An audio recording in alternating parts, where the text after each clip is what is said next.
Estamos recebendo o pastor Alcir, que é missionário da nossa Junta de Missões Mundiais, lá em Portugal. Então, pastor, quero te apresentar. Essas meninas aqui à frente são as nossas mensageiras do rei, e tem mais chegando ali. E esses meninos são os nossos embaixadores do rei. Eles se reúnem na quinta-feira, lá nas salas, fazem lá a reunião deles, as crianças vão para o Ministério Infantil e o restante ficamos aqui no templo. Mas hoje, como os embaixadores e as mensageiras são organizações missionárias, então hoje eles estarão aqui para te ouvir e que a sua vida possa inspirá-los, que eles sejam missionários, realmente embaixadores e mensageiras do rei. Bênção. Tudo ok aí? Tudo alright? Então vamos lá. Pastor Alcir, se apresente aí para os irmãos, falando o seu nome, de onde você veio, onde você nasceu, em que igreja você se converteu, como que aconteceu isso, como que você foi vocacionado, um pouco da sua vida antes de você ser um missionário. Sou casado com a Ana Cláudia, minha esposa, Ana Cláudia de Teresópolis, região serrana do Rio de Janeiro. Nos conhecemos juntos em missão. Então a nossa identidade está aí, não é? Nós sempre pedimos a Deus que nos dê pessoas que sejam bênção, não é? E eu pedi a Deus que você fosse uma pessoa que tivesse o mesmo sentido de vida que eu, não é? E o Senhor ouve as nossas orações, viu? O Senhor é sempre atento às nossas orações, Ele quer sempre o bem para nós. E me deu uma esposa, né, que além de linda, é missionária. E eu agradeço ao Senhor por isso. E nessa... glória! Muito mais do que eu mereço, né? E nessa caminhada, então, juntos, não é? Há 19 anos juntos, servindo ao Senhor, Deus nos presenteou com duas grandes bênçãos, que é o Lucas. O Lucas é o nosso filho, o nosso primogênito. O Lucas completou 16 anos, faz 17 anos esse ano. Então nunca me imaginei ter um filho com 17 anos, né? Mas está aí. Né? Então estamos juntos. O meu acabou de fazer 17. Olha só, então tem que pegar uns conselhos contigo aí. Acho que você pode me dar uns conselhos bons aí, não é? E a minha filha Ana, que completou 13 anos agora no começo de março, né? Então, assim, eu fiquei triste por... Bênção está aqui, mas longe do aniversário da minha filha, que fez 13 aninhos. Eles estão lá em Portugal agora, né? E eles podem talvez não ouvir agora, mas vão ver depois. Eu sempre mando beijo, amo vocês, estou com muita saudade, não é? Mas nós servimos ao Senhor juntos ali, não é? Eu no Rio de Janeiro, minha família sempre foi de uma tradição religiosa católica, não é? E com toda aquela tradição, eu tenho um avô português e aquela coisa toda, né, que veio de Portugal e tudo mais. Então, toda aquela tradição religiosa que fazia sentido para a gente em algum momento da vida, né? Mas, de repente, não passou a fazer mais sentido. Chega numa altura da nossa vida que a gente começa a lidar com tantas coisas que, se a gente não tem uma experiência real com o Evangelho, poucas coisas divinas ou de Deus fazem sentido para nós. Por exemplo, quando você começa a se deparar com tanta mudança dentro de você, né, do seu coração, você começa a ter tantos desejos e quer construir uma identidade de querer fazer coisa, mas às vezes alguém te diz que você tem que, olha, calma aí, tem um Deus lá em cima, que está de olho em você, né? Calma, cuidado. Mas também quando você começa a lidar com as durezas da vida, né? Com as durezas da vida, e você não consegue mais associar, poxa, Deus é bom, dizem que Deus é bom, mas tanto sofrimento nesse mundo, tanta tristeza, tanta desgraça nesse mundo. Quer dizer, a gente começa a encher a nossa cabeça de dúvidas, não é? Que chega uma hora que eu fiz o seguinte, falei, olha, eu conheço e reconheço que o Senhor existe, que o Senhor é Deus, mas fica o Senhor lá no seu cantinho, ou lá no céu, vai tratar de outras pessoas que têm mais problemas do que eu, e me deixa quieto aqui. Já me deu saúde, já me deu, não é, condições de viver a minha vida, valeu, obrigado, vai tratar de outras pessoas e me deixa aqui, não é? Que é lugar confortável, né? A gente vive do nosso jeito, fazendo as nossas coisas. Mas quando a gente começa a viver com aqueles dramas na vida da gente que a gente não consegue resolver, né? Quando você está na adolescência e você tem um sentimento que você é um super-homem, você pode tudo, né? Você resolve tudo, tudo para você é fácil, né? Tudo para você resolve rapidinho. Mas quando você começa a lidar com situações que não sabe como resolver e não encontra quem pode te ajudar. E um dia um amigo meu me convidou para uma igreja de crente, e era uma igreja, na verdade me convidou para jogar futebol, né? Para jogar futebol. E eu fui com ele, joguei futebol e tal, E depois ele me convidou para ir para a igreja, né? Eu tinha outras razões para ir para a igreja, além de estar ali com meu amigo, né? Tinha ali outras coisas ali que me levaram para a igreja. Uma menininha. Vamos mudar de assunto, né? Mas então, um dia cantaram naquela igreja. Essas meninas são iscas de Deus, rapaz. Olha só, nunca ouvi essa frase, tá vendo? Tem umas meninas bonitas que é um ministério de evangelismo da igreja. Deus deu beleza como dom para o evangelismo, né? Exatamente. Legal. Mas eu ouvi uma música que foi a primeira vez que cantou na igreja, aquela música. A primeira vez. Eu lembro das pessoas dizer assim, olha, é a primeira vez que nós vamos cantar, ninguém conhece ainda, mas aos poucos vamos conhecendo. Que dizia, tu és soberano sobre a terra, sobre o céu, tu és Senhor, tu és tremendo. Tudo o que existe e acontece, tu sabes muito bem. Mas apesar dessa glória que tens, tu te importas comigo também. E eu falei, opa, peraí. Isso aqui é uma coisa que eu nunca tinha pensado. Pode anotar essa aí para o final, hein? Eu nunca tinha pensado. Que história é essa?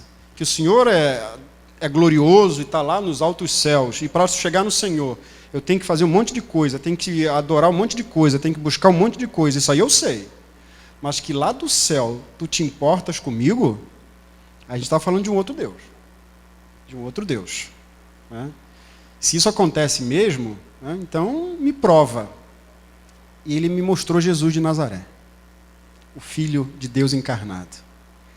E quando nós nos deparamos com Jesus de Nazaré, não há outra escolha senão amá-lo muito, porque ele nos amou primeiro. E eu pude experimentar amor, como nunca tinha experimentado na minha vida.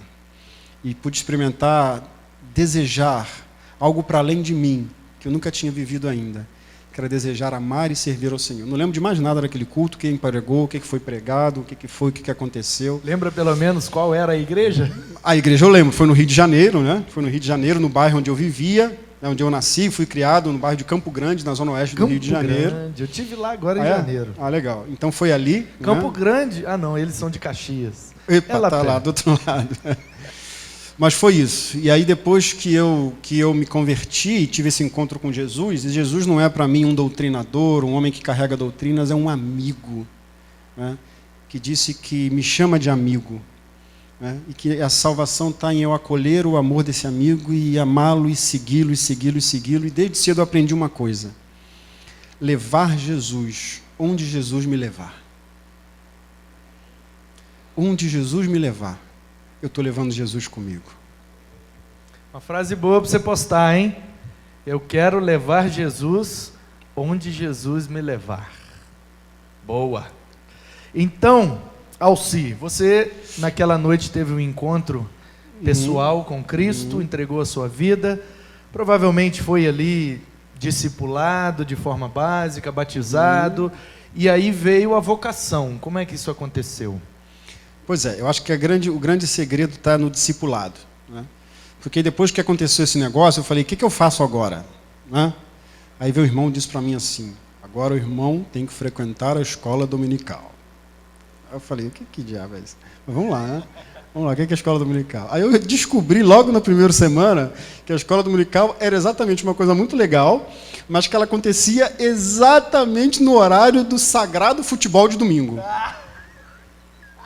Aquele futebol que eu jogava lá desde moleque, né? Todo domingo de manhã a pessoa ia, né? Não sei se aqui era assim, de porta em porta. Vamos embora. A gente ia fazendo aquele mutirão, né? Aquele arrastão de gente para o campo. Aí eu descobri que a escola dominical era um negócio que acontecia exatamente na hora do futebol. Eu falei, Senhor, e agora? O que eu faço? Né? O que eu faço? Mas, enfim, a grande experiência é encontrar alguém que deseja caminhar com você, né? Que deseja experimentar ser vulnerável, estar do teu lado, andar junto com você para ensinar Jesus, não apenas com a teoria, com o discurso, mas com a vida. Eu tive o privilégio de ter alguém que fizesse isso comigo, que escolhesse caminhar comigo, não como um professor que me ensinava coisas, mas como um amigo que me ensinava a ser discípulo. Eu fui discipulado, e o discipulado sempre me empurrando para amar e servir as pessoas. Sempre. O que eu tenho é maravilhoso demais, eu não posso guardar comigo. O que eu tenho é bom demais, mudou a minha vida. Me fez enxergar a vida de uma maneira que eu nunca tinha enxergado ainda, é bom demais, eu não posso guardar isso comigo. É egoísmo, isso não combina com Jesus. Daquele que morreu na cruz por mim, deu a sua própria vida e me convida simplesmente a repartir a vida que eu tenho com os outros. Não é? Eu gosto muito da ideia de que cristianismo é eucarístico, né? Ou seja, é partilha do pão, é partilhar a vida, né? Porque era assim na época de Jesus, né? Na Palestina, eu estou aqui ensinando coisa, né? Enfim, mas na Palestina 90% do alimento era pão, e o pão era partido com todo mundo. Por isso que Jesus fala que é o pão da vida. Esse pão deve ser partido com todo mundo, né? Com todo mundo, dividido, partilhado. Só um parêntese, né? Quando chega em Roma, o pão começa a ter preço. Mas antes, com Jesus, o pão era para todos. Lá depois o pão começa a ter preço. E quando o pão da comunhão, da partilha, começa a ter preço, se torna mais o pão de organizações do que o pão de Jesus de Nazaré, que é para todos. Então eu fui aprendendo desde cedo no discipulado que eu deveria viver o melhor. Eu deveria fazer o melhor da minha vida. Se você está estudando, tenta fazer o melhor. O tempo que você vai gastar para fazer mais ou menos e fazer o melhor é o mesmo. Então faz o melhor, que você honra o Senhor com isso. E fazendo assim, sempre querendo amar e servir as pessoas. Então a ideia de leva Jesus onde Jesus me levar. Opa, Jesus me leva para o trabalho. Eu quero ser um bom profissional, para testemunhar a minha integridade. Mas eu quero também amar e servir as pessoas que estão ali. Deus me leva para a escola. Deus me coloca na minha casa com pessoas que não aceitam muito bem a nossa conversão, uma família católica e tal. Amar e servir essas pessoas. Mostrar Cristo para elas. Então, eu fui discipulado e a minha ideia sempre foi essa. Eu preciso dividir isso com todo mundo. Com o máximo de pessoas. Amando e servindo. E daí veio conhecer a possibilidade de participar de projetos, de ouvir missionários e coisas maravilhosas que os missionários faziam lá. E eu ficava, uau, que coisa legal. Coisa maravilhosa, a gente que está abrindo mão de tanta coisa, né, para estar num lugar servindo a Deus, estar lá com seus filhos, amando e servindo as pessoas. Então isso foi me dando cada vez mais vontade de ser assim, né, vontade de fazer para Deus. Até que um dia ele me chamou para alguma coisa diferente, né, alguma coisa diferente. E assim, eu não sou daqueles que, de repente, confesso para os irmãos, viu? Que parece aquela coisa, a sarça arde, e de repente eu vejo um anjo no céu que chega e fala, Alcir, meu servo, tu serás um missionário. Comigo não funcionou assim, não. Eu vejo gente que funcionou assim, digo, aleluia, glória a Deus, força aí. Mas comigo foi meio no Deus, o que o senhor quer? Sabe aquele negocinho que você quer para você? Eu quero para mim, para você e para as pessoas. Sabe os dons e talentos que eu estou te dando? Não é para você ter um bom emprego, não é para você ter uma boa carreira, é para você fazer de tudo isso um instrumento para alcançar as pessoas. Tudo bem, Deus, mas o que isso significa? Se doar em favor dos outros. Se doar em favor dos outros. Eu vou te dando. Vou te dando para você repartir. Eu vou te dando formação, vou te dando capacitação, vou te dando recursos. Mas se você começar a reter para você, vai ter problema. Reparte, divide. Porque quanto mais vazio você tiver, mais pleno de mim você vai estar. Então, eu encontrei em Deus a possibilidade de viver uma vida com sentido nele. Aliás, eu acho que é legal, pastor, essa ideia de vocação, né? Porque a gente vive aqui no Ocidente a ideia de que vocação é uma função. O sujeito que é vocacionado para isso. Tem a vocação de pastor, uma vocação religiosa. Aí quando fala de médico, não, ele tem ali um talento, ele tem ali um trabalho. No Oriente, tanto a gente pode ver na Bíblia, no hebraico, no grego e tal, vocação é a ideia de uma coisa que alguém é chamado para alguma coisa. Então a gente vive um mundo que as pessoas falam de pós-vocação, né? Eu quero um trabalho, eu quero dinheiro, eu quero a coisa aqui, o que for melhor, o emprego, a faculdade que dá melhor salário, qual o curso hoje que dá dinheiro? Nossa lógica é essa, né? No mundo oriental não era. É algo que faz parte da minha vida e alguém me chamou para fazer. Eu creio que Deus, na sua soberania, chama alguns para a vocação religiosa, para pastores, para missionários, mas chama médicos, advogados, professores. Deus vocaciona as pessoas. E se a vocação é chamada, é alguém que ouve e é alguém que chama. E o que chama é Senhor sobre todas as coisas. É Senhor sobre todas as coisas. E no seu projeto de construir um mundo conosco, um mundo melhor, um mundo que reflete a glória de Deus, Ele te chama para uma função, para uma profissão, para um trabalho, mas para uma coisa que vai dar sentido para a tua vida. E nas coisas que eu fazia, eu sou professor, a minha família tradicionalmente é de professores, então eu fiz faculdade, sou professor, e fui professor universitário, e trabalhando como professor, de repente, no momento da minha vida, aquilo que eu mais gostava de fazer, eu estou respondendo mais do que você já perguntou, né? Ou não? Estou dentro. Não, tá na vocação aí. Está na vocação, tá. Vai chegar lá, vamos embora. Então, eu trabalhava, minha esposa também, tinha as nossas responsabilidades e tudo mais. Só para detalhar um pouco, para o pessoal entender o nível da vocação, você trabalhava como professor em que lugar, em que instituição, em qual área? Como é que era isso? Eu sou professor universitário na área de literatura, não é? E trabalhei no Rio de Janeiro. Depois de um tempo, eu fui para Minas Gerais, em Viçosa, está ali o Fernando, não é? E fui trabalhar em Viçosa, fui fazer um mestrado na área de teologia, mas eu queria uma teologia, alguma coisa que fosse mais em missões. Aí fui para Minas Gerais, em Viçosa, no ano de 2000, 99, 2000. Fui lá para fazer faculdade e também fazer o curso de missões. E acabei ficando ali. Né? Acabei ficando ali. E nós, né, já casados, nós plantávamos uma igreja numa cidadezinha pequena, né, ali em Minas Gerais, chamada Coimbra. E começamos a trabalhar no SEM, a minha esposa também. E logo em seguida, quando eu terminei o mestrado, eu já fui convidado para trabalhar e ser professor ali. Só para explicar, para quem está nos acompanhando pela internet, ajuda aí. Aqui, o que é o SEM, que tem lá em Viçosa, onde o Fernando estudou. Fernando está nos visitando nessa noite, ele que é mestre em missiologia e foi aluno do pastor Alcir e viu a divulgação, e ele mora em Vitória, trabalha na Vale e veio aqui nos prestigiar. E que bom rever o amigo. Fernando foi diretor do seminário onde eu fui professor, ele foi meu diretor, meu amigo de muitos anos. Nos encontramos lá em São Luís do Maranhão, agora ele está morando aqui e veio nos prestigiar. Obrigado pela sua presença, Fernando, que muito nos honra. Então explica para o pessoal o que é o SEM. O SEM é o Centro Evangélico de Missões. É uma escola de formação missionária, mas mais do que apenas formação missionária, o objetivo do SEM é capacitar profissionais que querem servir em missões com a sua profissão. Então, médicos, professores, policiais, engenheiros, né, que querem servir ao Senhor através da sua profissão.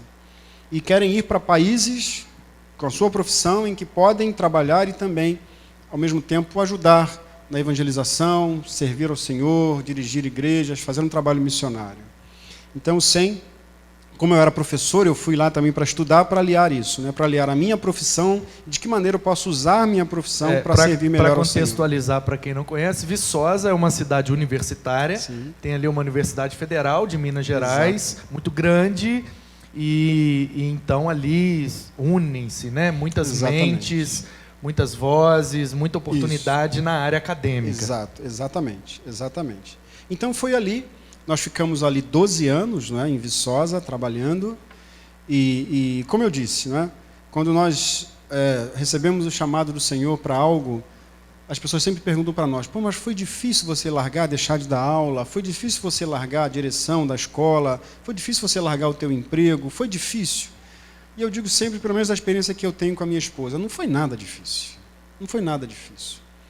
Porque como você acordar todo dia gostando muito de fazer uma coisa. E nós gostávamos de fazer o que a gente fazia. Mas a partir do momento quando Deus nos diz: olha, agora a gente quer começar um novo capítulo na história de vocês, um novo contexto, numa nova realidade, um novo desafio, você aos poucos começa a deixar de gostar de fazer aquilo que você gostava. E começa a sonhar com outras coisas. E começa a desejar outras coisas. Não é que se tornava um fardo, mas eu continuava acordando cedo para trabalhar, para dar aula, para fazer as coisas, mas o meu coração já não estava ali. Nosso coração já não estava ali. Não é? E apesar de tudo que acontecia de bom, e tudo que acontecia de maravilhoso, e quando chega nesse momento, parece que mais coisas boas acontecem para provar a nossa fidelidade, não é? Então nós deixamos, juntos oramos, né, eu e a minha esposa, trabalhamos ali há 12 anos, já trabalhamos como pastor na igreja, plantamos a igreja, depois ajudamos a revitalizar um outro trabalho. Mas o que acontece é que nós começamos a voltar o nosso coração para um outro desafio que Deus nos deu, que já há muitos anos atrás nós tínhamos participado, que era o trabalho em Portugal, o desafio em Portugal. Então a vocação é isso para nós, não é? É a possibilidade de entender que vocação é uma chamada, é um chamado. E se é um chamado, alguém chamou. E quanto mais a gente conhece quem chamou, mais a gente vai entender o que Ele quer de nós. Mais a gente vai entender o que Ele quer da nossa vida. E não é só aquilo que a gente vai fazer, é aquilo que a gente é. Né? Isso é mais importante. Vou usar aqui, enquanto não chega o outro. Vai providenciar um outro microfone aí para a gente? Então, enquanto não chega o outro microfone, vamos... Então, você converteu no Rio de Janeiro, em Campo Grande. Ali foi discipulado, se envolveu com voluntariado na igreja e foi sendo discipulado até que foi para Viçosa e lá se envolveu com a formação acadêmica na área da teologia, de missões, e foi dali então que você foi rumo à junta e a esse projeto de ir para Portugal.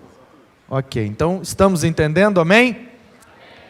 Então vamos dar continuidade. E aí chega o desafio de ir para Portugal. E aí quais são os desafios, quais são as dificuldades? Tem que deixar o país para trás, a família para trás e vamos embora para um outro continente, milhares de quilômetros. Quais são os medos, as dúvidas sobre esse processo de ida para Portugal? Essa é a parte mais né, palpitante da coisa. Foi isso mesmo, né? Nós tínhamos... Tudo funcionava muito bem, a gente trabalhou muito, sofreu muito, as coisas estavam funcionando bem onde nós estávamos. E Deus falou, opa, agora é uma nova história. Poxa, Deus, poxa, agora? Sério? É uma nova história. E quando nós recebemos o chamado de Deus para Portugal e oramos e buscamos a direção de Deus, não é? Assim, a Europa, os irmãos sabem, né, um continente bem desenvolvido e tal, mas vivia num momento de profunda crise.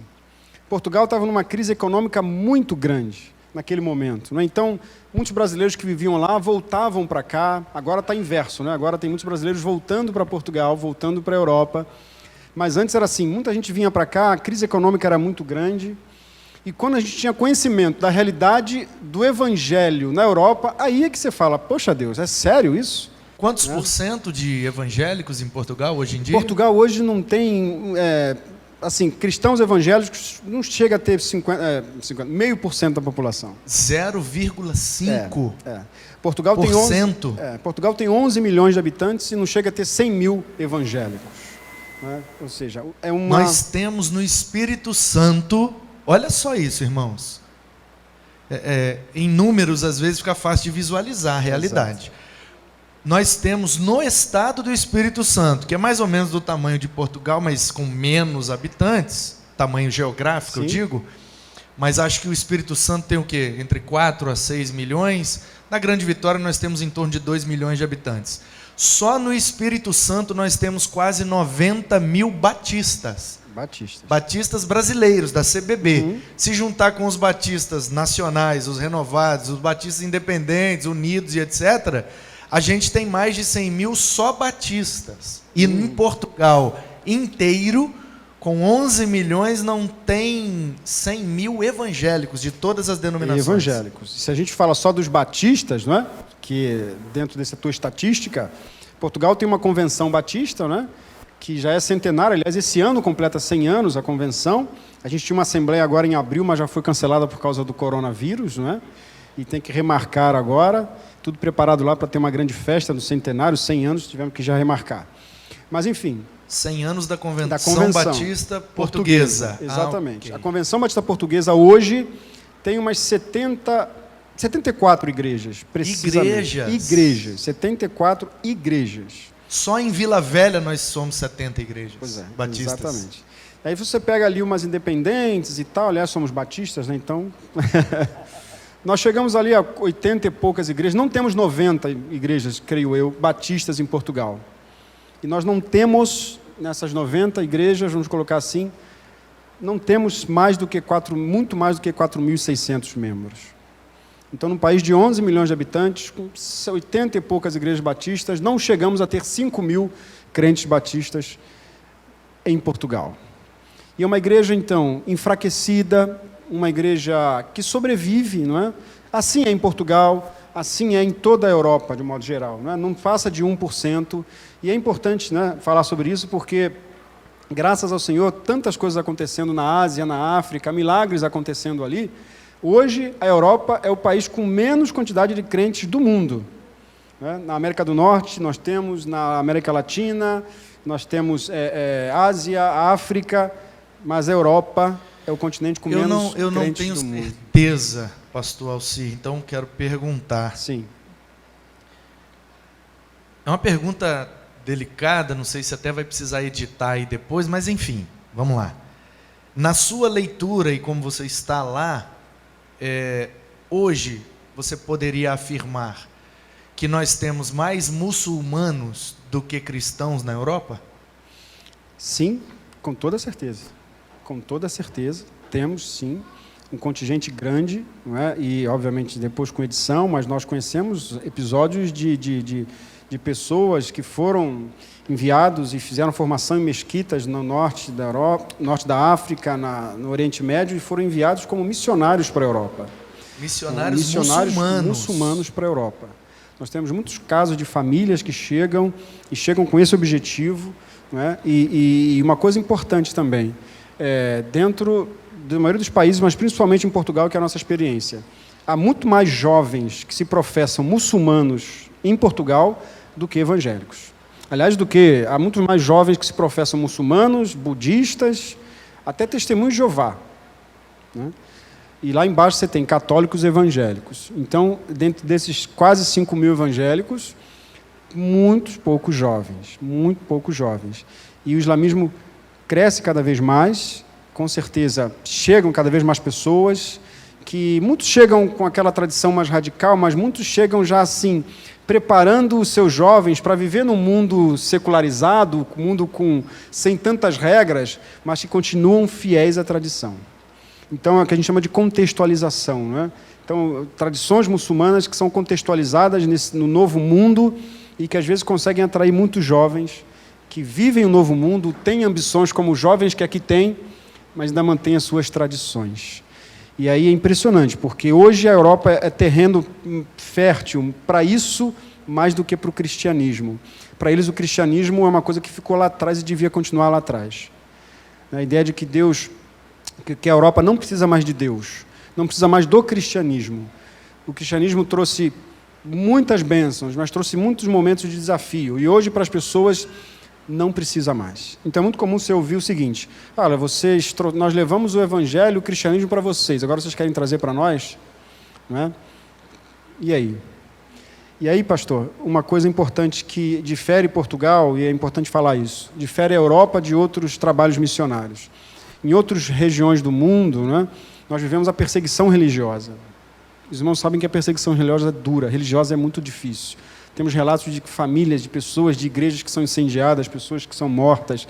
Nós choramos com isso, né? Eu, particularmente, choro com isso. Mas, muitas vezes, a perseguição religiosa tem gerado, em muitos países e muitas regiões do mundo, avivamento. Pessoas que foram perseguidas têm experimentado avivamento. O que a gente vive na Europa se chama indiferença. As pessoas não querem saber. E a indiferença gera muitas coisas, mata a visão. Nós não queremos, isso não é bom para mim, eu sou indiferente em relação a isso. Não interessa isso, não me interessa, não vai me acrescentar nada, não me interessa. Então nós vamos falar de Cristo. Cristo, não interessa. Não interessa. Eu lembro que algum tempo atrás foi feita uma pesquisa, mais no norte da Europa, e colocaram assim para jovens. Então, jovens aí, atenção, né? Colocaram assim, numa pesquisa, 3 personagens: Harry Potter, Superman e Jesus Cristo. De onde vêm esses 3 personagens? A maioria dos jovens respondia assim: todos eles são personagens em quadrinhos, de revista em quadrinhos. Aí colocavam assim, sei lá, um outro personagem qualquer, aí vamos continuar com os mesmos: Harry Potter, Superman, Davi. Quem que vocês acham que está na Bíblia? A maioria das pessoas colocou Harry Potter. Os jovens nunca leram a Bíblia, nunca entraram numa igreja, não têm a mínima ideia do que está se falando. Eles não andam pela rua e veem a mecânica Shekinah, ou a padaria Betel, ou as igrejas. Não existe isso no seu contexto. Muitos deles nunca entraram numa igreja, não sabem o que significa, nunca leram a Bíblia. Na escola, nunca ouviram falar acerca disso. Então, nós temos gerações que têm sido criadas sem um vestígio de cristianismo. E muitas vezes os pais não querem que os filhos saibam nada de cristianismo. Então deixa eu fazer uma pergunta agora. Pergunte. Aproveitando que o senhor é acadêmico na área da teologia, de missiologia, estudou teologia, conhece a história da igreja, dos avivamentos, e por estar na Europa, certamente conhece a fundo a Idade Moderna e seus reflexos na Europa, que é o seu berço. Pastor Alcir, o que é que aconteceu com a Europa, que foi o berço da reforma, que foi o berço dos grandes avivamentos, que exportou o evangelho para a América e para o Oriente? O que é que aconteceu com a Europa 200, 300 anos depois desses grandes movimentos? Está vivendo essa realidade que alguns chamam de pós-cristã. Estão depois da era do cristianismo, já passaram, o cristianismo é considerado um passado da Europa. Então, o que é que aconteceu com a Europa, pastor? Porque nós precisamos nos atentar, porque daqui a 100, 200 anos pode ser que essa realidade esteja no Brasil. A igreja tome uma direção que vai nos levar no futuro a, por exemplo, a nossa realidade hoje é termos quase 70 igrejas batistas na cidade de Vila Velha. O que é que a gente não pode fazer para que daqui a 200 anos a gente não tenha só 2 igrejas em Vila Velha? Qual erro os europeus cometeram no processo que os levou a essa situação? Para que a gente se atente, para que seja um alerta para quem está ouvindo pelo Facebook, e se quiser fazer uma pergunta, pode digitar aí, a gente vai responder. E você que está aqui sentado e quiser fazer uma pergunta, basta que você levante a sua mão e o microfone vai até você e você pode fazer uma pergunta como essa. E a minha pergunta então é: qual cuidado que a igreja brasileira tem que tomar para que ela não venha a se encontrar na situação que a Europa está agora? Essa pergunta a gente poderia responder de muitas formas, mas sendo objetivo, e talvez aquilo que me recorre à mente agora, quer dizer, se nós pensamos na modernidade, né, no tempo onde a gente viu que, pela primeira vez na história, aquele continente quis construir cultura abrindo mão de Deus. Porque até então, sempre Deus estava presente. Mas antes desse período, a gente teve um período chamado da Idade Média, né, que foi um período de muitas controvérsias. A igreja que prevalecia no continente, muitas vezes, gerou muito mais repressão, gerou um pensamento muito mais fechado. Não é? Tudo que se pensava acerca de desenvolvimento, de pesquisa, de ciência, tudo ficava debaixo da autoridade da igreja. Uma igreja que acabou por oprimir, durante muito tempo, toda a sociedade, não é? Então, tudo que se fazia tinha que se fazer com autorização, com a permissão da igreja, não é? Mas, ao mesmo tempo, uma igreja que não conseguia lidar com as suas complexidades, ela vivia mais autoritária do que gerando discípulos, pessoas que conheciam verdadeiramente Cristo. Não é? A ideia de que muitas coisas que foram conquistadas, não foram conquistadas graças vamos dizer assim, ao trabalho de evangelismo, discipulado, mas graças à imposição de autoridade, não é? Aquilo que já atrás vinha com a ideia da espada. Não é? Isso provocou, por exemplo, o que a gente conhece como a Reforma Protestante, não é?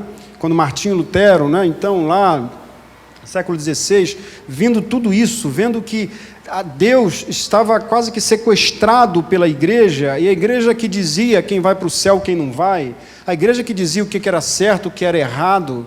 Então, nós tivemos, por exemplo, mais no sul da Europa, né? O período de Inquisição. Portugal, Espanha, viveram ali séculos de Inquisição, onde quem pensava diferente, quem acreditava diferente de alguma coisa, estava reprimido e era morto. Então, nós digamos que todos nós aqui não sobreviveríamos num mundo assim, não é? E então, a ideia de que a sociedade começou a pensar e começou a tentar se libertar disso, e a Reforma Protestante é essa ideia, não é? Não é pela imposição da igreja, não é? Ninguém vai salvo porque ele consegue dar os seus méritos ou comprar as suas indulgências. Nós somos justificados pela fé. A Reforma Protestante foi um grito de tentar dizer que nós precisamos voltar ao Evangelho, só a graça, só Cristo, só a fé, só a cruz, só em Cristo. Mas, ao mesmo tempo em que se grita contra a religião, começa a se desenvolver uma nova época do iluminismo, né, onde as pessoas começam a desenvolver e construir um pensamento buscando autonomia na forma que pensa as coisas. E, resumidamente, chega um momento em que se conclui: bom, nós já conseguimos pensar, temos capacidade de pensar nas coisas. Nós não precisamos mais de Deus. Não precisamos mais de religião. A religião só reprime.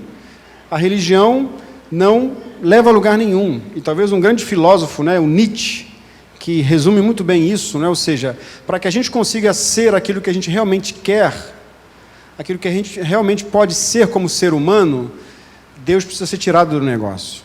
Porque Deus está sempre ali em cima tentando regular a gente. Então, se a gente tira Deus, se a gente assume que Deus está morto, a gente consegue ser aquilo que a gente quer. Isso não é novo não, hein? Isso não é nada novo. Você lembra da experiência em Gênesis, não é? Por que lembra da tentação da serpente? Olha, sabe por que Deus não quer que vocês comam? Porque se vocês comerem, vocês serão igual a Deus. Então, no fundo, era um desejo que as pessoas tinham de ser igual a Deus, de viver completamente, como Nietzsche dizia, construir o super-homem, que ele é capaz, pela sua própria capacidade, pelo seu raciocínio, pela sua compreensão, pela sua própria condição de vida, resolver os seus problemas e construir progresso. O homem é capaz de construir a sua própria história.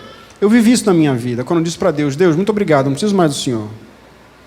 Valeu, até aqui foi bom. Obrigado por tudo que o Senhor me deu. Agora vai cuidar de quem precisa, vai cuidar dos pobres, miseráveis, e eu resolvo a minha vida aqui. Então, pela primeira vez, aquele continente decidiu construir a sua história deixando Deus de lado. Deixando Deus de lado. O que aconteceu? Não demorou muito para que viessem as guerras, e as guerras confirmassem, não é?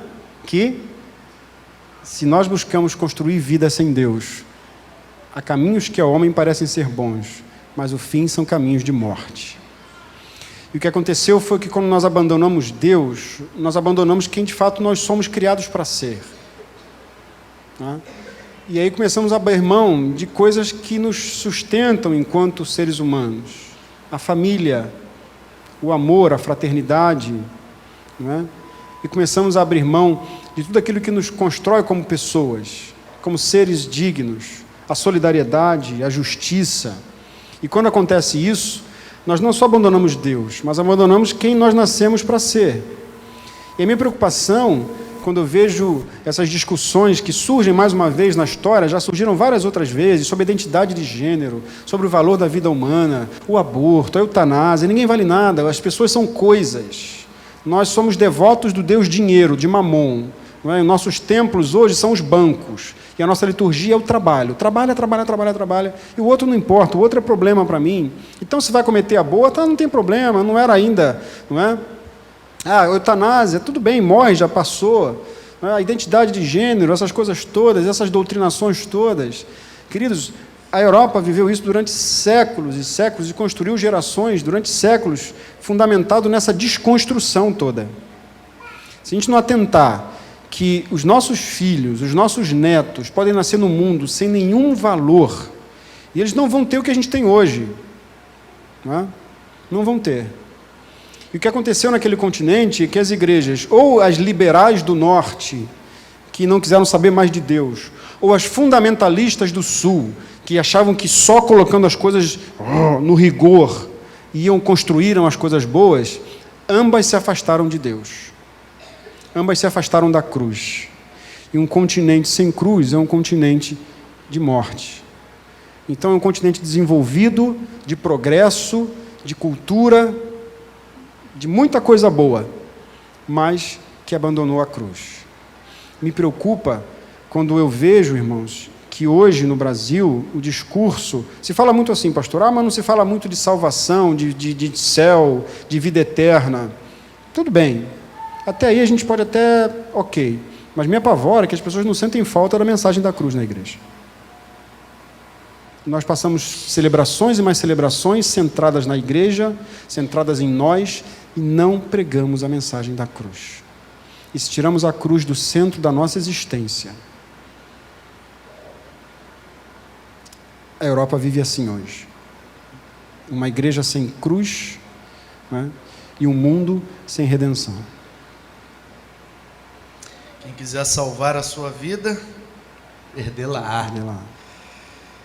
Um continente sem cruz, um continente morto. Curioso que a cruz é um símbolo que para eles aponta para a morte, mas para os que creem aponta para a vida. Para a vida. Muito paradoxal e ao mesmo tempo, né? É a Simples e cruz, profundo. Né? A loucura da cruz, diria Paulo, né? Muito, muito bom. Eu tenho uma última pergunta da minha curiosidade e eu gostaria que alguém quisesse fazer. O Paulo Assis já levantou a mão, o Josias vai levar o microfone, caso alguém tenha, depois do Paulo Assis é só se manifestar. E a Gislândia está coordenando ali o Facebook, caso alguém que está nos assistindo pelo Facebook queira fazer uma pergunta, é só colocar aí nos comentários que vai chegar aqui para nós também. A minha pergunta, pastor Alcir, é com relação ao preconceito que existe. Porque quando eu já recebi aqui vários missionários, né, nesse formato de talk show, e quando vieram os missionários que foram para a África, aí fica aquela comoção, ai, pobreza e miséria, e aqueles testemunhos, né, os do Oriente Médio, por conta da perseguição. Agora, você foi para a Europa, você está no primeiro mundo. Portugal, apesar de não ser o grande país economicamente top da Europa, está na Europa. Você está do lado da Espanha, da França, você pega um trem, um avião rapidinho, você está ali na Europa. E até eu, para ir para a Europa, fazer missões na Europa, eu garanto que um monte de gente aqui pensou isso, como eu também penso em várias ocasiões. O cara fala, eu vou ser missionário na Disney. Aí a gente, porque a gente tem uma mentalidade brasileira que é um negócio, mas a gente vê, ei, você quer um lugar que precisa mais de um missionário do que a Disneylândia? Por que é que nós pensamos que a alma de um pobre vale mais que a alma de um rico? Isso é um pré-conceito nosso, porque cada alma neste planeta vale a mesma coisa para o Senhor. Eu ouvi isso de um pastor uma vez, quando ele estava falando de um projeto para alcançar milionários de um condomínio em Vitória. E aí eu pensei, com o meu pensamento brasileiro preconceituoso, até eu, um projeto para evangelizar os milionários, entrar no condomínio e jantar, lagosta, e tal. E aí eu fiz ele leu, louva a Deus pela vida desse pastor, que é uma águia. Ele bateu o olho no meu semblante e disse assim, você jovem, você está achando que porque é num condomínio para milionários é fácil, é moleza, né? Então deixa eu te perguntar, a alma de um milionário vale menos? Quando você sobe o morro para distribuir uma cesta básica, isso é evangelho. Mas quando eu entro e chamo um milionário para comer uma lagosta gratinada, com o intuito de ganhá-lo para Jesus, aí não é evangelho?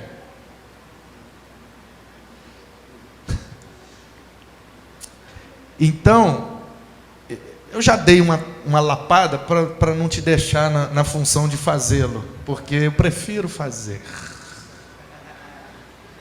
Mas eu queria que o senhor desse uma resposta, pastor, por favor. O que é que você diria para essas pessoas que de forma preconceituosa acham que quem vai evangelizar no primeiro mundo tem menos importância do que quem vai para a África ou para o Oriente Médio? Sim. A tua introdução já foi, né? já chacoalhou tudo aqui, né?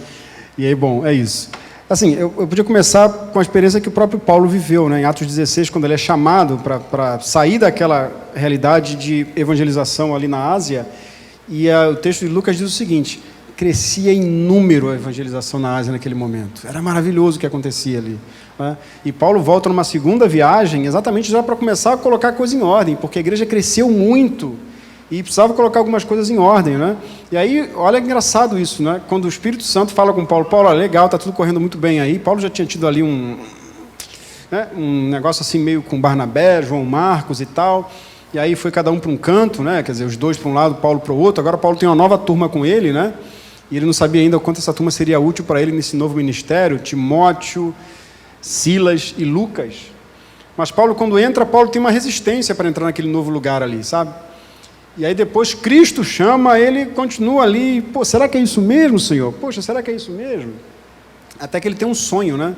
Aí ele vê um homem, um varão macedônio na praia que fala, passa Macedônia, e não sei como é que é, você pode ver se eu posso fazer, a tua voz é mais grossa que a minha, né? Passa Macedônia e ajuda-nos, né? Aí Paulo entra ali, né? Rapaz, desde que Paulo entra ali era só dor e sofrimento, né?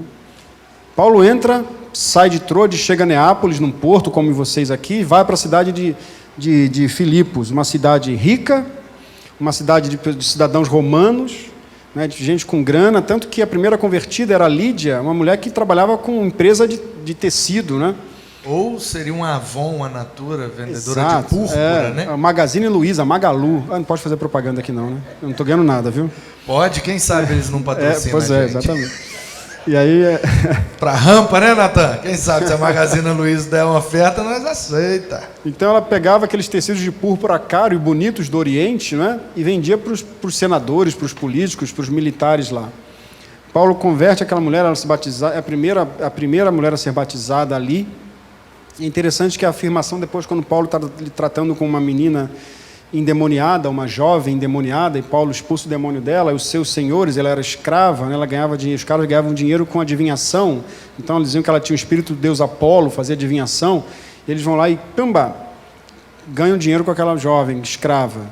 Aí quando Paulo mexe com o bolso deles, eles ficam desesperados, né? E falam, esse judeu, pela primeira vez Paulo deve ter se chamado de judeu, uau, me chamaram de judeu aqui, que legal, né? Esse judeu vem aqui para perturbar a nossa cidade.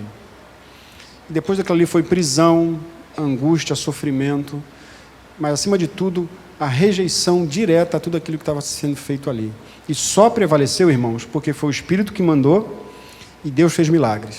Dissipou as trevas e realizou um milagre que quando eles estavam adorando ao Senhor, né, presos, terremoto, porta se abre, corrente se rompe, o pobre coitado do carcereiro aposentado devia pensando assim, trabalhei minha vida inteira, agora que eu estou aqui no final da vida aposentado, fazendo aqui meu bico, esses camaradas vão ser soltos aqui, a confusão que me arrumar, vou cometer suicídio, a melhor coisa que pode acontecer, minha reputação vai ser prejudicada, né? Bando de bandidos solto nessa cidade, agora eu estou ferrado. Paulo, calma aí, fique tranquilo, creia no Senhor Jesus e será salvo, tu e a tua casa, é debaixo de milagre.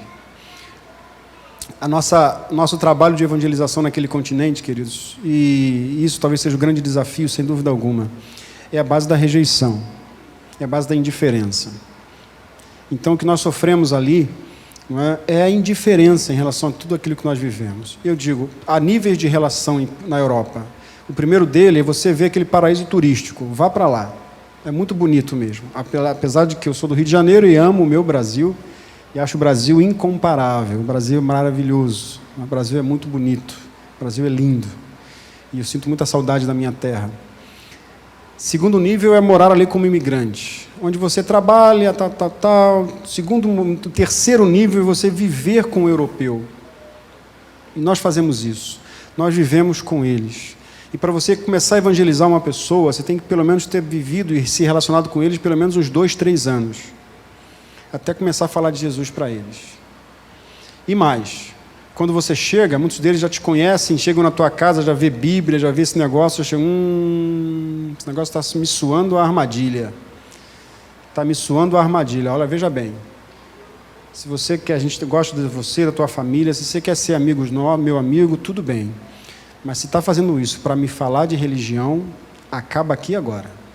Não, eu não quero falar de religião, nunca quis. Né? Mas depois de 3 anos de convivência, ainda assim, você pode ter um amigo, mas quando você fala de Jesus, isso eu não quero saber. Sinto muito, muito obrigado, foi bom te conhecer. Então a gente lida com a rejeição, com a indiferença. E sabe que a indiferença, pastor, gera uma outra coisa também, que é a invisibilidade. Sabia? A indiferença gera invisibilidade. Uma igreja que é voltada para si e a indiferença para o sofrimento do mundo, você pode passar do lado de um homem que está morando na rua, de uma pessoa que fuma crack, que está ali igual um zumbi no meio da rua e aquilo ali é invisível para você. Então, muitas vezes, queridos, nós como missionários ali somos invisíveis. Invisíveis.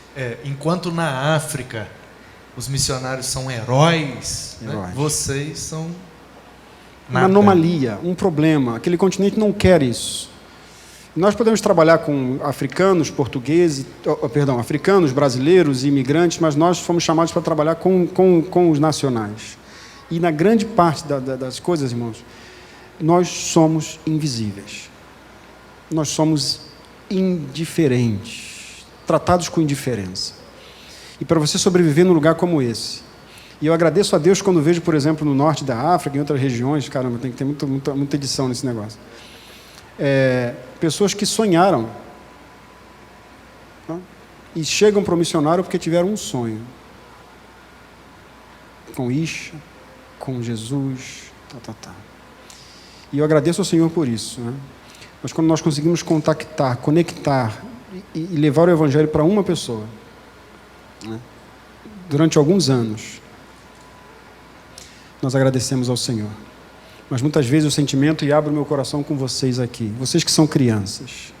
Quando nós fomos para lá, o pastor perguntou ainda há pouco. Eu sentei com meu filho de 10 anos e com minha filha de 6 anos e perguntei assim, a gente está mudando de país, está indo para um outro lugar, é legal, mas quais são os nossos medos? E eu falei dos meus medos. A minha esposa falou dos medos dela. O meu filho de 10 anos falou dos seus medos. E a minha filha de 6 anos falou dos seus medos. Nós fomos com medo. Nós fomos sabendo que Deus nos levou para lá. Nós sabíamos que era difícil. E fomos carregando os nossos medos. Um dia, sentados em casa, conversando sobre essa história, começamos a lembrar dos medos. Sabe de quem eram os medos mais reais? E aqueles que foram realmente um grande problema? Adivinha? Da de 6 anos. Da minha filha de 6 anos. Não os meus. Os meus eram coisas da minha cabeça, muitos deles. O da minha esposa eram coisas da cabeça dela. Do meu filho, muita animação. Mas a minha filha de 6 anos tinha medos reais. Mas naquela conversa nós percebemos que o Senhor cuidou dela e ajudou-a a vencer os seus medos. E hoje ela ama o Senhor e é mais missionária naquele país do que todos nós. Deus tem um presente especial para vocês que estão me ouvindo aqui nessa fileira da frente. É só dizer para Ele, Deus, eu quero, mas eu tenho medo. Mas eu quero te conhecer verdadeiramente. Vocês podem experimentar aí, como já tem experimentado, a vida em abundância. E a vida de vocês se tornar algo muito melhor e algo mais maravilhoso do que vocês podem sonhar e imaginar. Mais do que ser astronauta ou ser igual ao Cristiano Ronaldo, ou mais do que qualquer outra coisa, não é? Ser ou moça, sei lá quais são os sonhos de vocês hoje. Mas Cristo pode dar para vocês sonhos e projetos de vida muito maiores e levar a vida de vocês para lugares que vocês não têm ideia de onde podem chegar. E hoje carregamos ainda o medo. Mas muitas vezes o desânimo que a gente tem é de não ver tantos resultados assim, ou de caminhar com pessoas e chegar no fim da caminhada, recebemos o desprezo. O nível de relação de quem faz missões ali. Por isso, queridos, uma coisa que nós dizemos ainda hoje, a Europa é um cemitério de missionários. Muitos têm morrido fisicamente em outros continentes, mas muitos têm morrido emocionalmente, espiritualmente, ali naquele lugar. Então nós sempre tomamos muito cuidado com isso, porque se diz sempre no ambiente missionário, a Europa é um cemitério de missionários. É difícil demais. Não se iludam simplesmente porque acham que nós vivemos, até porque não vivemos assim, né? Não vivemos comer bacalhau todo dia. Me perguntaram, você come bacalhau todo dia? Eu não tomo bacalhau todo dia. Vocês vivem ali, desfrutam e fazem turismo o tempo todo? Não fazemos turismo o tempo todo. Nós vivemos com o povo, nós vivemos com as pessoas. Nós queremos estar junto delas, parecer com elas. E há muitas pessoas, talvez a maioria esmagadora das pessoas na Europa hoje, queridos, e principalmente no sul da Europa, que vive debaixo de muita situação de desemprego, de desânimo, de desencorajamento e muitas vezes com salários mínimos, como muitos de nós vivem aqui. Então para muitos não é esse paraíso que se imagina. Mas é possível ainda que a gente veja pessoas que caminham que andem de carros de luxo e comprem roupas de luxo, mas são sepulcros caiados. Porque seu corpo é carregado de riquezas, mas o seu coração, o seu interior, é carregado de morte. E essas pessoas vão para o inferno. E se ninguém se dispor a dizer, Senhor, usa-nos ali, move-nos para lá, essas pessoas vão morrer sem Jesus. E como disse bem o pastor, aquela alma não tem um valor inferior ou melhor do que outra alma. Deus, para Ele, todas as almas têm o seu valor. E Cristo já pagou na cruz o valor por elas. Amém. Vamos ouvir então a pergunta do Paulo Assis. Pastor, eu gostaria de fazer um preâmbulo antes de fazer a minha pergunta. Há alguns anos atrás, nós ouvimos uma reportagem, uma pesquisa, que o Brasil era o país que mais fazia missões no mundo. Era o melhor, considerado a melhor administração, o melhor trabalho. Logo depois, os muçulmanos, saiu outra reportagem, os muçulmanos disseram o seguinte: para cada um missionário brasileiro que nós vamos, que vier para a Europa, para o resto do mundo, nós vamos mandar 100. Agora eu vejo o pastor falar que Portugal já chegou essa quantidade. Aí eu pergunto, quem que a igreja tem alguma culpa de essa situação estar assim, por falta de empenho, de trabalho e de colaboração? Porque o que eu vejo eles fizeram essa promessa de mandar 100 missionários, estão mandando mesmo. E a nossa junta tem que mandar um missionário, 2, 3 no máximo, por falta de verba. Aí eu pergunto, a igreja do Senhor hoje, se nós não abrirmos o bolso para missões, se nós continuarmos achando que 2, 3 mil reais resolve a situação, nós vai ficar pior do que Portugal. Eu pergunto, a igreja tem responsabilidade nessa situação ou não? Pode responder, pastor Alci, e na sua resposta, coloque também os números. Quantos missionários nós somos hoje ao redor do mundo? Quantas igrejas plantadas, administradas? Qual é o resultado real em números da Junta de Missões Mundiais brasileira hoje? Bom, vamos lá. Eu precisaria da minha cola para fazer isso. Eu confesso, eu tenho... Desculpa, os irmãos que tiveram ontem receberam um papel? Isso, obrigado. Pode me trazer aqui? Irmã, muito obrigado. Isso, é esse mesmo. Ô, bênção, irmã. A irmã me salvou aqui, viu? Depois você pode tirar a edição e colocar assim. Olha, está tudo na minha cabeça, eu tenho de cor aqui, faz uma edição aí. Obrigado, irmã. Não é isso. Pastor, depois você pode até ler os números aqui. O irmão tem uma voz mais bonita. Eu publiquei ontem nos meus stories. Levanta a mão quem viu os números nos meus stories. Benção. Então nós somos hoje, Paulo Assis, estamos em 85 países, são 1.933 missionários. No dia que isso aqui foi feito, mas pelo relatório do João Marcos ontem na reunião, já passamos de 2.000. Então, mais de 2.000 missionários, 146 voluntários enviados, porque esses 2.000 são os sustentados, mais 146 voluntários. Em 2019 foram 1.466 batismos, 12.549 líderes capacitados, 196.723 pessoas beneficiadas pelos projetos, 4.869 líderes em atuação nos campos, 3.411 discipuladores, 1.086 pequenos grupos, 1.344 plantadores de igreja, 309 igrejas organizadas, eu estou falando só de 2019, e 31.205 profissões de fé crendo em Jesus, porque nem todos os que fazem profissão de fé têm condição de serem batizados. Exatamente. Por conta das dificuldades dos campos. Exatamente. Em que a igreja é extremamente perseguida.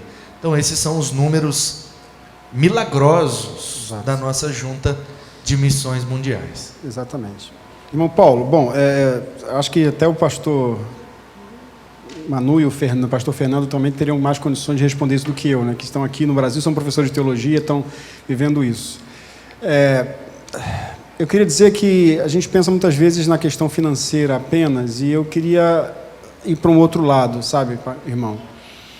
Porque eu acho que é uma questão da nossa consciência acerca de quem nós somos como igreja. Isso é que me preocupa muito. Eu poderia até fazer aqui uma relação rapidinho com a Bíblia, né? Porque o texto de Atos 1:8, que nós conhecemos muito bem, não é?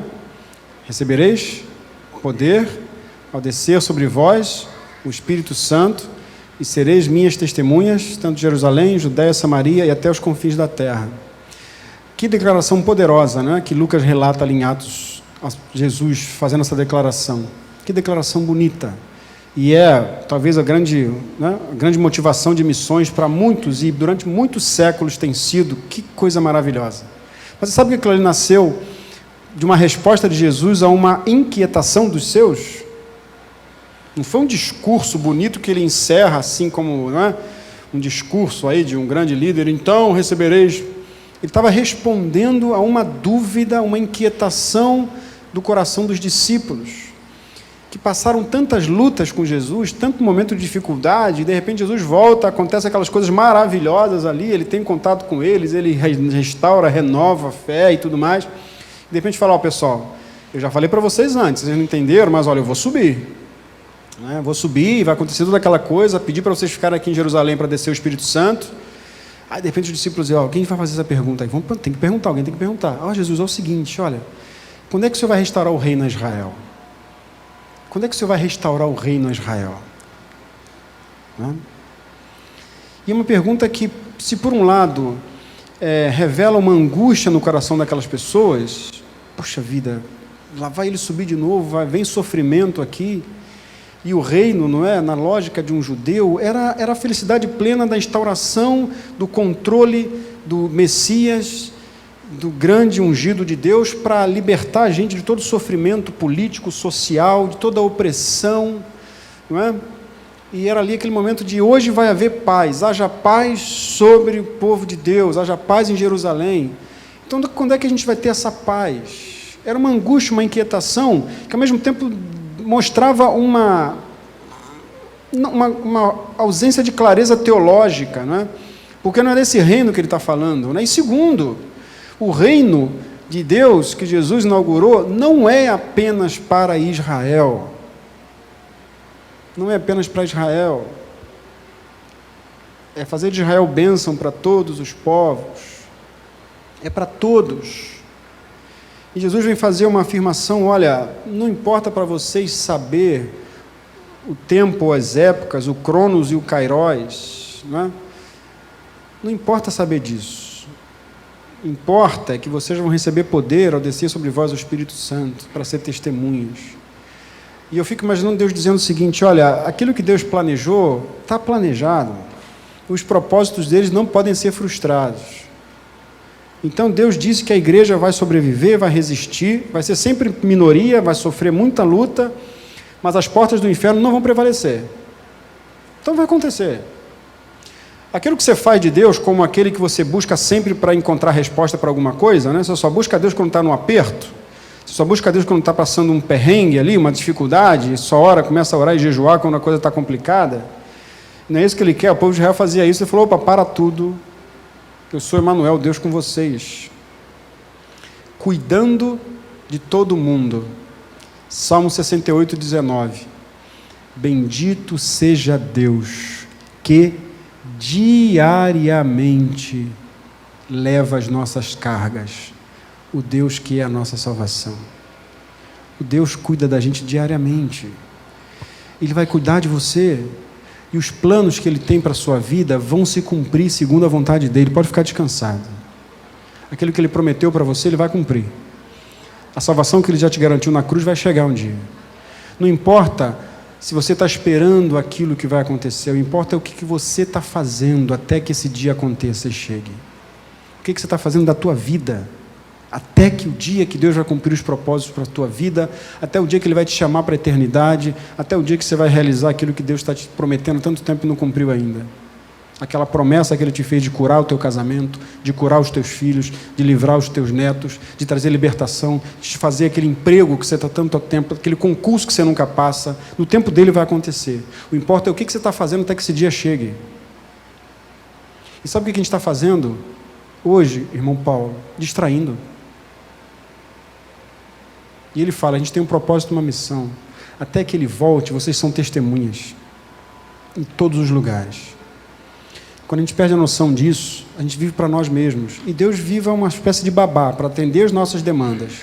As nossas igrejas, em vez de ser lugares que promovem vida e missão, como está acontecendo aqui agora, são clubes sociais para entretenimento, para lazer, para autossatisfação. Se a gente perde a nossa noção do que a gente nasceu para ser, na cruz do Calvário, aquilo que Ele quer de nós, que é ser testemunha até o dia final, a gente vai perdendo a nossa condição de ser igreja redentora, queridos. Como alguém disse, não é? Cristo é o caminho e a igreja se torna o pedágio. Não é? A igreja não é aquele que favorece o caminhar, é aquela que impede a caminhada das pessoas. E me preocupa quando vivemos experiências e gerações onde a igreja se preocupa mais com teologias do que com discipulado, se preocupa mais com rituais e eventos do que em processos de santificação, de transformação, de vida em abundância. Os jovens que cada vez mais estão interessados lá fora e menos aqui dentro. Nós vamos perdendo as coisas e vamos mantendo um jeitão de ser que já não interessa para mais ninguém, nem para Cristo, porque nem a semelhança dele somos mais. E aí, consequentemente, o dinheiro acaba. Por quê? Porque meu dinheiro não é para ele, é para mim. Então, é um negócio que começa com a falta da noção de quem a gente é, irmão Paulo. Se a gente perde a noção de quem a gente vive para nós mesmos, não como discípulos de Cristo, e para o amor e para a glória dele, e para a transformação, ou para proclamar, numa linguagem bonita de Pedro, as virtudes daquele que nos chamou das trevas para a sua maravilhosa luz. E se a gente vive para nós mesmos, alguma coisa começa a dar errado aos poucos. E vão morrendo as ofertas, vão morrendo os investimentos, porque a paixão já foi embora. Quem aqui ainda se recorda da sua experiência de conversão, mas ainda sente o coração pegar fogo? Ou quem aqui ainda lembra do sentimento que é ser instrumento de Deus para levar alguém à salvação? Lembra? Não vou nem perguntar qual foi a última vez que você conseguiu ser instrumento de Deus para levar alguém à salvação. Estou te perguntando se você lembra daquele sentimento que é ver alguém professar a fé, sendo você instrumento de Deus para levar a Cristo. A gente está perdendo o básico. E eles estão cada vez mais dispostos a reverter o quadro. E a gente distraído. A gente preocupado quando é que Deus vai restaurar o reino para mim, para a minha igreja, para a minha cidade, para minha Israel. Se a gente perde a visão de quem é, a gente perde a noção do que a gente foi chamado para ser. E a gente se torna pedra de tropeço, e não ponte de salvação. Vamos ouvir a pergunta do pastor Ximenes.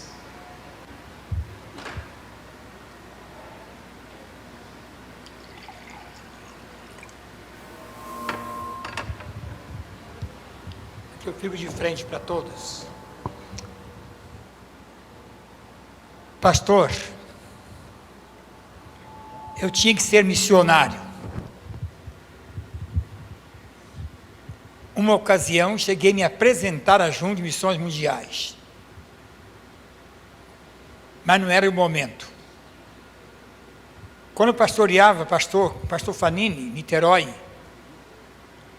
eu fui à Europa 1 mês, a trabalho da Junta de Missões Mundiais. 1 mês. Tenho experiência guardada até hoje do que passei ali. Com dólar no bolso, passando fome. Não tendo o que comer. Literalmente. A carência era muitíssimo grande. Fomos em 30 pastores, inclusive Eli Fernandes e o irmão Estevão. Fazia parte da caravana. Preguei em quase todas as igrejas da Europa, 13 países. Pregando. Tive o privilégio de ter mais ou menos 300 decisões. Tenho notado até hoje. Mas a carência é muitíssimo grande. Os missionários sofriam demais. Guerra. Em Angola, em Luanda, perto do aeroporto, aviões levantavam carregados e jogando bombas em todas as ruas de Luanda. E o pastor da igreja de Luanda pediu que a gente se escondesse. Para lá estavam nossos missionários, passando problemas seríssimos com a nação, ou as nações. Quando o pastor lhe perguntou sobre o que aconteceu com a Europa, o berço do evangelismo no mundo, foi declínio espiritual realmente do povo, abandono de Deus, abandono. Eu fui no tempo de Spurgeon, não tinha uma alma, a não ser o zelador que abriu a igreja, e eu entrei, fui no púlpito, botei as mãos no púlpito, olhei toda a bancada, nenhum sequer,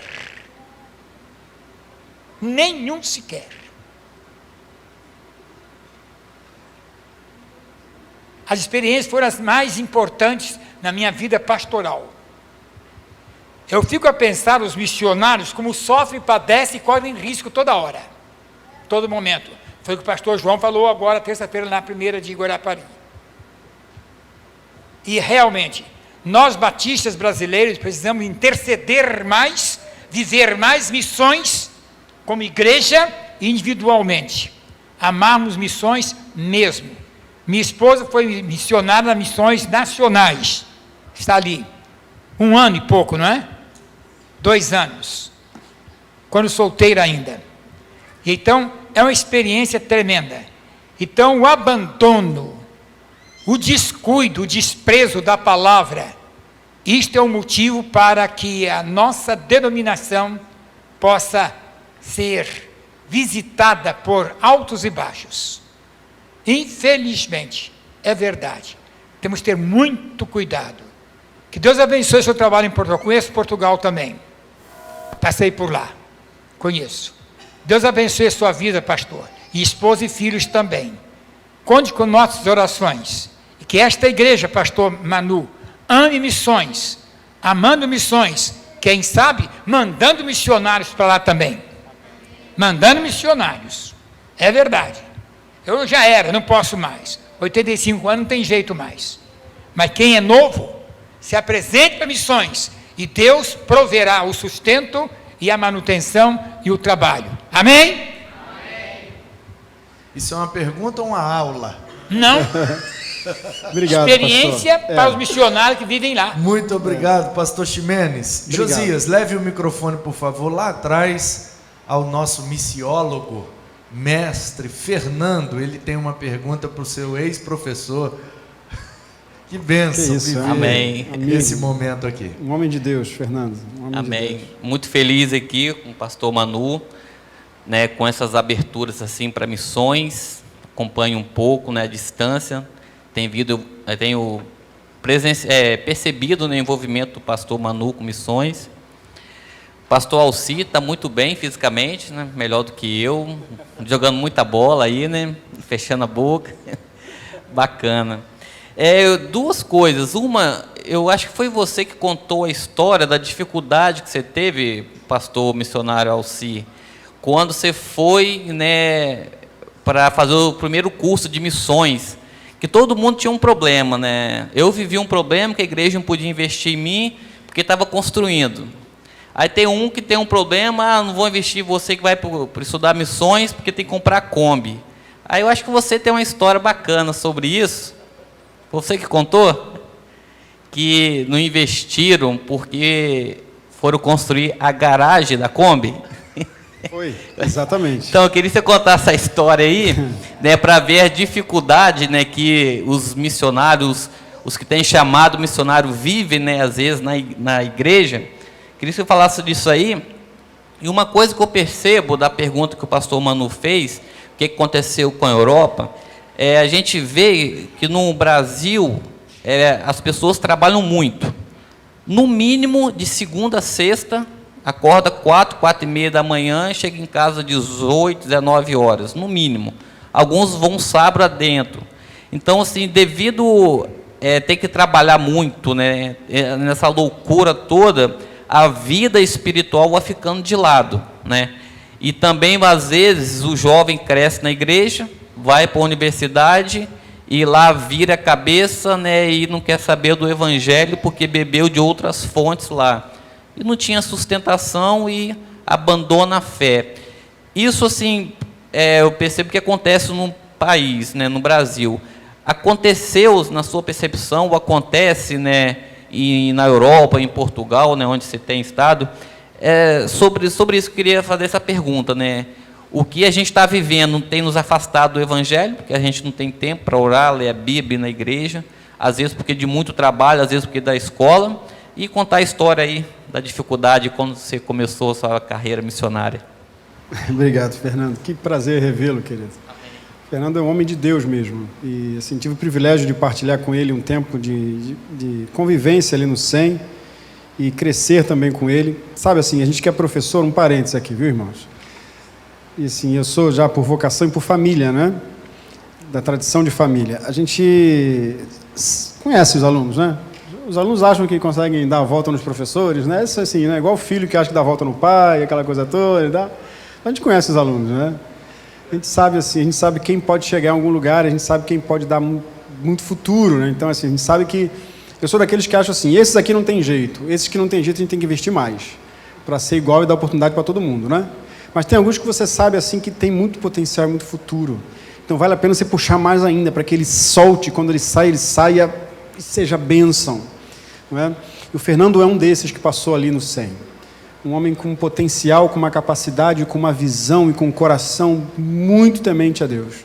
Então isso a gente puxava, né? Vamos lá, puxava o Fernando, porque a gente sabia que o Fernando vai mais longe, e vai mais longe, e vai mais longe, né? Então tem coisa que a gente sabe, né? Tem laranja que a gente não aperta muito, que sabe que não vai dar muito caldo, né? Mas tem uns que você pega e você fala, vou apertar bem que aqui vai sair um caldo. Deu caldo. Esse é um homem de Deus mesmo, um homem de Deus, que foi um privilégio conviver com ele, e quero que a tua trajetória nessa nova fase aqui seja de bênção, viu, querido? Seja de bênção. É assim que acontece, né? A gente brincava na época do seminário, né? Dizia assim, o aluno que tira nota 10, viu, pastor Ximenes? Tirou nota 10. Esse aí vai ser pastor de primeira igreja. Né? O sujeito que tem nota ruim, isso vai virar missionário, né? Isso vai virar missionário, né? Então, assim, é bom aluno, é pastor de PIB. É mais ou menos, vai virar missionário, né? Eu não sei se tive um bom, mas não sei a minha história. Mas a gente sempre sobreviveu assim, não é? Não sendo prioridade. É impressionante como as coisas que o Senhor celebra, como um jovem que aceita o chamado de Deus, em meio a tantas e dezenas de ofertas do mundo, decide, escolhe servir ao Senhor e amar o Senhor, é tratado muitas vezes como sendo, tá, vamos ver se dá ou se não dá. Né? Quando uma igreja não tem pessoas como prioridade, né, ela trata coisas como aconteceu comigo, né, que eu no seminário, a minha oferta da ajuda do seminário foi, a igreja fez um parque, um estacionamento, né, e ok, estacionamento bonito, bem feito, né, mas depois percebeu que o estacionamento não tinha cobertura. O estacionamento sem cobertura, a Kombi da igreja fica pegando chuva, o carro do pastor fica pegando chuva, né? Então vamos fazer um telhado no estacionamento da igreja. Aí vai cair aonde, irmão? No sustento do seminarista, né? Então é assim que funciona, né? Então isso demonstra muitas vezes as prioridades que a gente tem. Fernando, é assim mesmo que acontece. Assim, já foi a época, né, que a gente ficava orgulhoso, e eu não vivi muito essa época não, mas ouço essa história, talvez o pastor Ximenes viveu com certeza, a ideia de que assim, o meu filho quer ser pastor, quer ser missionário, e os pais choravam, né? Que bênção! Hoje, se meu filho quer ser missionário, chora, mas chora de desespero, né? Meu Deus, não, filho, que isso, filho? Pastor, pelo amor de Deus, pastor, não, pelo amor de Deus, vai ser médico, vai ser engenheiro, né? Vai fazer alguma coisa, vai trabalhar, né? O pastor missionário não trabalha, né? Vai ser alguma coisa que honre, né? A gente está muito ligado à função, ao trabalho, não à vocação, né? O mundo pós-vocacional é muito feio, muito chato, muito triste, muito mecânico. As pessoas não se apaixonam mais pelas coisas que fazem, né? Aí quando você chega e encontra um médico que te trata com amor, você coloca no Facebook. Coloca, Facebook? Mas não, no Instagram. Fui tratado tão amoroso naquele UPA, é UPA que tem aqui? Né? Que virou exceção. As pessoas que são vocacionadas e deveriam ser para cuidar das pessoas, tratam da gente como bichos, nem bichos, né? Como coisas. E quando um deles trata a gente bem, a gente fica, uau, né? Que homem é esse? Que mulher abençoada, até ora por ela. Por quê? Porque se tornou exceção quem vive uma vida vocacional, que não faz apenas porque tem dinheiro, porque tem um bom emprego, porque tem aquele engenheiro que vibra e que não aceita em hipótese alguma que sua obra seja superfaturada ou que seja feita com migalhas, para que daqui a 2 anos fique todo rachada. Que não faça uma obra com areia e sei lá o quê, né? Com metade, não entendo nada disso. Né? Que faz com a madeira que não deveria ser feito, da maneira que não deveria ser feita. O que é isso? O que é isso? Eu gosto, o Fernando já deve ter ouvido essa ilustração no seminário. Estou falando para cá. Controla aí, pastor, porque eu vou falar muito, né? Que se perguntava lá na Idade Média. Você veio lá de Portugal para... Que se perguntava assim, lá no começo, nos primeiros séculos, né? Como é que a gente podia descobrir que um artesão, que um carpinteiro era cristão? Lembra dessa história? Vou pegar uma cadeira aqui. Como é que eu posso descobrir? Vai fazer barulho aí, né? Pastor, desculpa aqui a indelicadeza de deixá-lo. Como é que eu posso saber, nos primeiros séculos se faziam essa pergunta, que quem fez essa cadeira, claro, de madeira, é cristão? Como é que eu posso saber que a pessoa que fez isso aqui é cristão? Hoje talvez tivesse aqui uma coisa, né? Só Cristo salva, só Jesus, né? Se Jesus voltar, essa cadeira vai ficar vazia, né? Sei lá, uma coisa aqui, venha para Jesus, embaixo, Igreja Batista do Garanhuns. Se dizia o seguinte, a maneira como nós sabemos que uma pessoa que, por exemplo, um artesão, um carpinteiro, especificamente, que fez essa cadeira era cristão, se dizia o seguinte, é simples.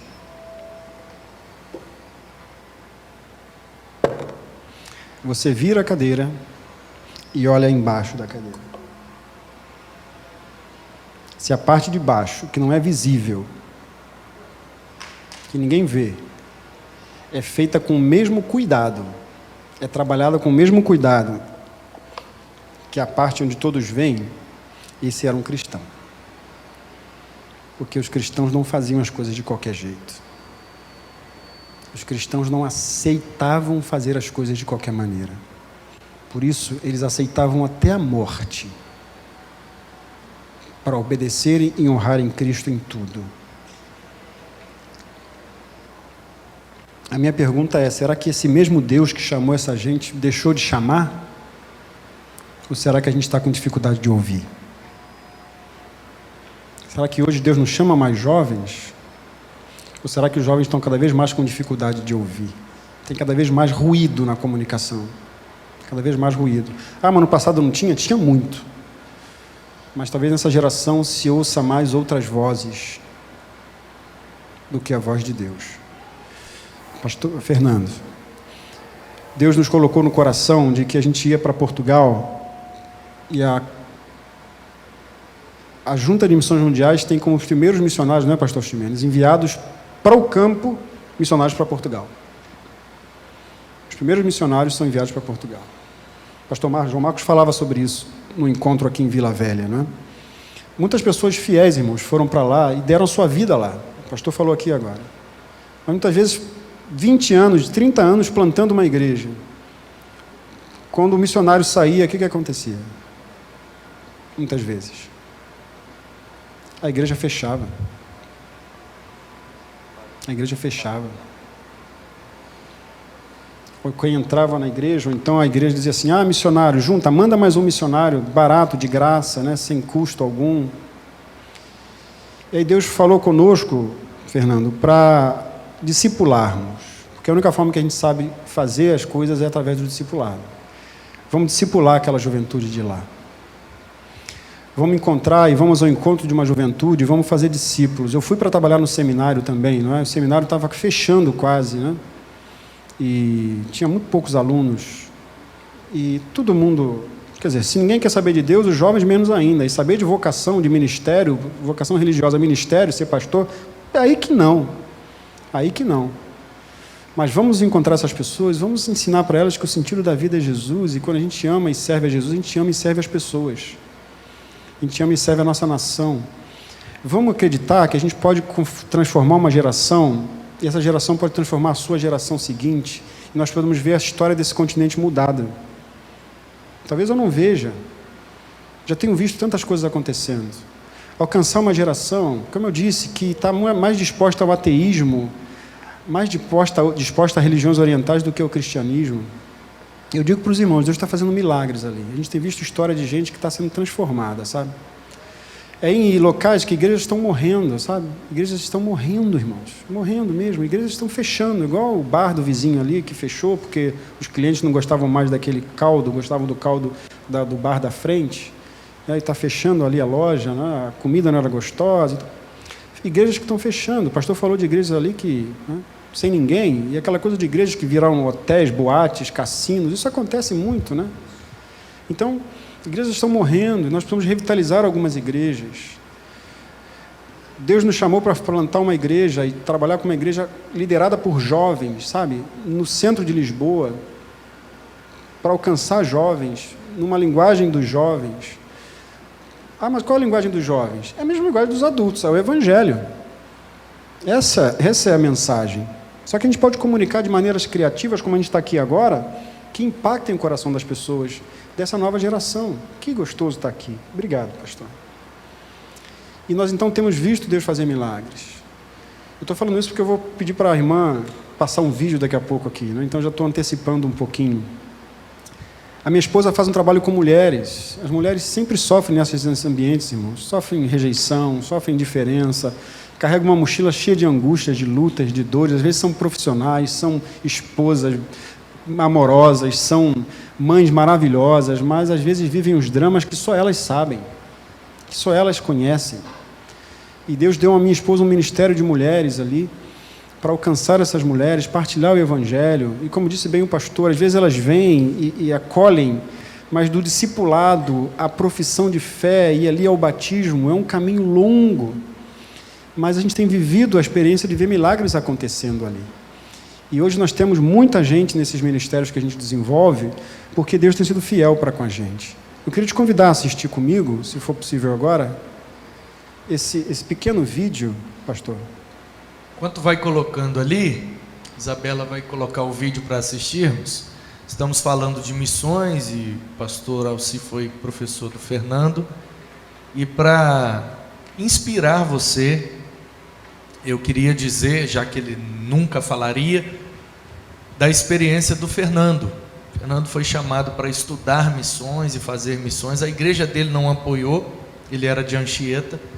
Sabe o que é que ele fez, irmãos? Ele trabalhava na Samarco, com um bom cargo, um bom salário.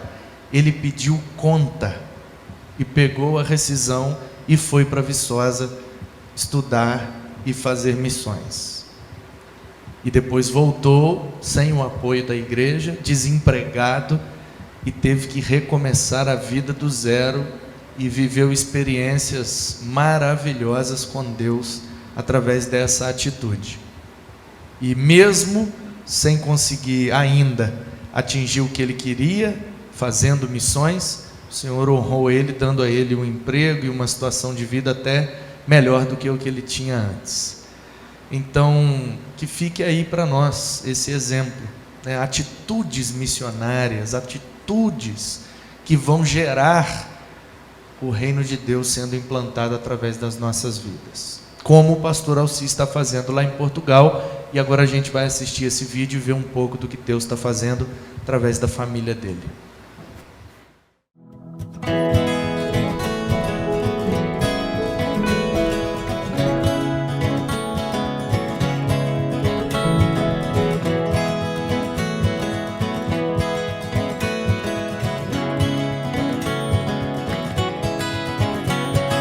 Ouve hoje, Deus, a nossa oração, um hino de louvor, expressão de gratidão por tua graça que lavou o nosso coração, pela segurança que encontramos sob a tua mão. Que estes lábios meus declarem quem tu és, Jesus. Que este mundo possa ver em mim a tua luz. amor estranho, difícil de entender. Desceste a este mundo, assumiste o sofrer. Da tua glória te despiste ao ponto de morrer. Tornaste-te como um de nós para nos fazer viver. Que estes lábios meus declarem quem tu és, Jesus. Que este mundo possa ver em mim a tua luz. Quero entregar-te tudo que sou, meus sonhos e ambições, argumentos e razões. Quero andar no caminho que fazes diante de mim, seguro em ti, Senhor.